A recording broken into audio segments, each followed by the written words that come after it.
దేశంలో ఏర్పడ్డ గ్యాస్ కొరత భారీ పరిశ్రమల్ని సైతం భయపెడుతోంది. విశాఖ ఉక్కు ఫ్యాక్టరీలో కీలక విభాగాలకు ఎల్పీజీ గ్యాస్ సెగ మొదలైంది. గడిచిన 10 రోజులుగా విశాఖ ఉక్కుకు గ్యాస్ సరఫరా నిలిచిపోయింది. ఫ్యాక్టరీకి రోజుకు 18 టన్నుల గ్యాస్ అవసరం ఉంది. ప్రస్తుతం ఉన్న నిల్వలు మరో 6 రోజుల వరకు సరిపోతాయి. ఆ తర్వాత ఫ్యాక్టరీలో ఉక్కు ఉత్పత్తి ఆగిపోతుంది. అందువల్ల కేంద్ర రాష్ట్ర ప్రభుత్వాలు వెంటనే జోక్యం చేసుకుని గ్యాస్ సరఫరా చేయాలని ఉక్కు ఫ్యాక్టరీ కార్మికులు కోరుతున్నారు. మరింత సమాచారం మా ప్రతినిధి అనిల్ అందిస్తారు. పశ్చిమాసియాలోని యుద్ధ పరిస్థితుల నేపథ్యంలో దేశవ్యాప్తంగా గ్యాస్ కొరత కొనసాగుతుంది. ముఖ్యంగా విశాఖ ఉక్కు పరిశ్రమలో కూడా గ్యాస్ కొరత వెంటాడుతోంది.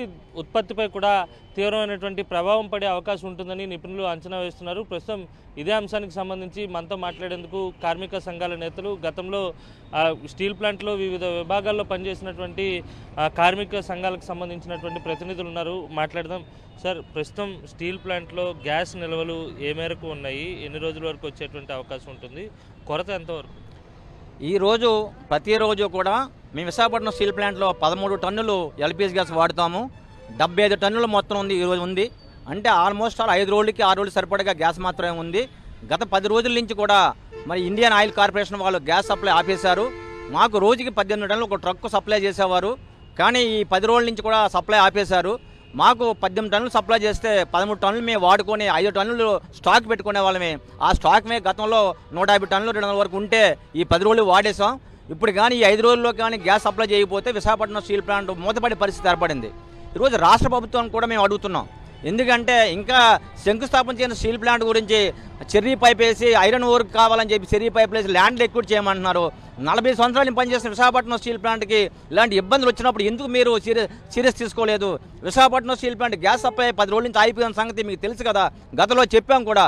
ఎల్పీజీ లేకపోతే ప్లాంట్ పూర్తిగా, ఎందుకంటే రోజుకి 4000 టన్నులు 4000 బ్లూమ్స్ కటింగ్ అవుతుంది ఎల్పీజీ ద్వారా. ఈరోజు అది కానీ సప్లై లేకపోతే ఆ 4000 మొత్తం ప్రొడక్షన్ అయిపోయే పరిస్థితి ఏర్పడింది. కాబట్టి ఉన్న స్టాక్ 5 రోజులు సరిపోయింది. ఇమ్మీడియట్గా విశాఖపట్నం స్టీల్ ప్లాంట్కి ఎల్పీజీ సప్లై చేయాలి. ఎంప్లాయీస్ యొక్క ఆర్థిక ఇబ్బందులు ఎన్ని పడినా కూడా జనవరి నెలలో 55 కోట్లు, అలాగే ఫిబ్రవరి నెలలో 32 కోట్ల రూపాయలు, ఈ మార్చి నెలలో 100 కోట్ల రూపాయలు టార్గెట్ పెట్టుకొని సమిష్టి కృషితో కార్మిక వర్గంతో పనిచేస్తే ఈ యొక్క మేనేజ్మెంట్ ఎంతసేపు ఎవరు రిక్రూట్మెంట్ చేయాలి, ఎవరు సీఎండీలు ఉండాలి, ఎవరు డైరెక్టర్లు ఉండాలని కొట్టుకొని వస్తున్నారు తప్ప ప్లాంట్ యొక్క అభివృద్ధి దిశగా దీనికి మైన్స్ తీసుకురావాలి, కోల్ తీసుకురావాలి అన్న దృష్టిలో లేరు. ఈ ఎల్పీజీ అయిపోతే మాత్రం చాలా ఇబ్బందికరమైన పరిస్థితిలోనే అన్నమాట వైజాగ్ స్టీల్ ప్లాంట్ ఏర్పడుతుంది.